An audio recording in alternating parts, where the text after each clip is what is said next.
वाल्मीकि पुराण और गरुड़ पुराण में ऐसे रहस्य छिपे हैं जिन्हें सुनकर किसी भी इंसान के रोंगटे खड़े हो सकते हैं। कल्पना कीजिए एक ऐसे समय की जब इंसान खुद अपने ही बनाए हुए अंधकार में जी रहा होगा, जहां सत्य एक कहानी बन जाएगा और धर्म सिर्फ एक शब्द। कलयुग का अंत केवल एक कल्पना नहीं है, ये उन पवित्र ग्रंथों में लिखा हुआ एक ऐसा सच है जो आने वाले समय की भयावह तस्वीर दिखाता है। आज हम आपको उसी रहस्य की यात्रा पर ले चलेंगे, एक ऐसी यात्रा जो आपको सोचने पर मजबूर कर देगी और शायद आपके जीवन का नजरिया बदल दे।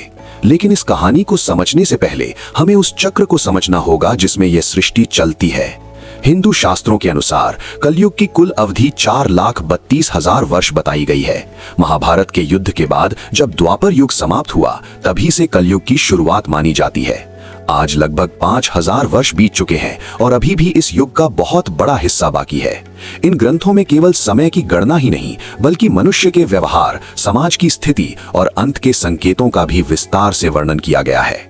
महाभारत युद्ध के बाद जब धर्मराज युधिष्ठिर हस्तिनापुर के राजा बने, तो उनके मन में एक प्रश्न बार बार उठने लगा। भविष्य कैसा होगा? क्या धर्म बच पाएगा? क्या सत्य का अस्तित्व रहेगा?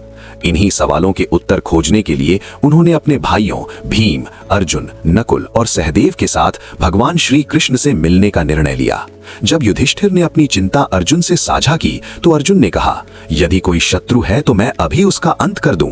लेकिन युधिष्ठिर ने गहरी सांस लेते हुए कहा, ये युद्ध किसी बाहरी शत्रु से नहीं, बल्कि समय से है, कलयुग से है।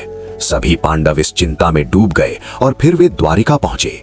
भगवान श्री कृष्ण ने उनका स्वागत किया और जब युधिष्ठिर ने कलयुग के बारे में पूछा, तो कृष्ण मुस्कुराए और बोले, इसका उत्तर शब्दों में नहीं, अनुभवों में मिलेगा। उन्होंने पांडवों को अलग अलग दिशाओं में वन में भेजा, जहां उन्हें कुछ विचित्र दृश्य देखने थे, और फिर शुरू हुई एक रहस्यमय यात्रा।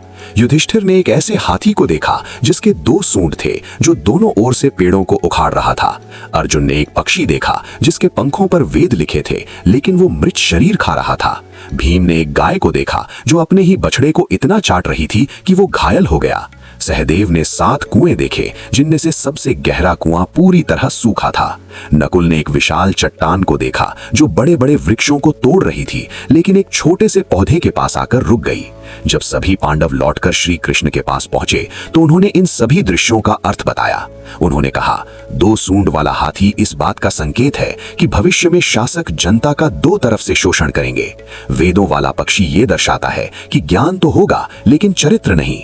गाय और बछड़े का दृश्य बताता है कि अति प्रेम भी विनाश का कारण बन सकता है। सूखा कुआं ये दिखाता है कि लोग बाहर से संपन्न दिखेंगे, लेकिन भीतर से खाली होंगे। और वो छोटा पौधा ये संदेश देता है कि सच्ची भक्ति ही मनुष्य को बचा सकती है। इसके बाद गरुड़ पुराण में वर्णित कलयुग के अंत के संकेत सामने आते हैं। समय के साथ मनुष्य की आयु घटकर केवल 20 वर्ष रह जाएगी। बचपन जल्दी खत्म होगा और बुढ़ापा बहुत जल्दी आ जाएगा। नैतिकता समाप्त हो जाएगी, रिश्ते सिर्फ स्वार्थ तक सीमित रह जाएंगे। प्रकृति भी इस बदलाव से अछूती नहीं रहेगी। वृक्ष फल देना बंद कर देंगे, जल की कमी हो जाएगी और धरती बंजर होने लगेगी। वर्षा लगभग समाप्त हो जाएगी और भोजन के लिए संघर्ष बढ़ जाएगा। और फिर सबसे भयानक समय आएगा जब आकाश में एक नहीं बल्कि 7 सूर्य उदय होंगे। उनकी गर्मी से पृथ्वी का सारा जल सूख जाएगा और संपूर्ण जीवन समाप्त होने लगेगा। इसके बाद एक भयंकर प्रलय आएगी, जहां वर्षा लगातार वर्षों तक होती रहेगी और पूरी सृष्टि जलमग्न हो जाएगी। लेकिन ये अंत नहीं होगा। भगवान विष्णु एक नई सृष्टि की रचना करेंगे, जहां फिर से धर्म, सत्य और संतुलन स्थापित होगा। ये पूरी कथा हमें एक गहरा संदेश देती है कि चाहे समय कितना भी बदल जाए, धर्म और सत्य का मार्ग ही हमें बचा सकता है, क्योंकि अंत में सिर्फ वही लोग नई शुरुआत का हिस्सा बनते हैं जो सही मार्ग पर चलते हैं।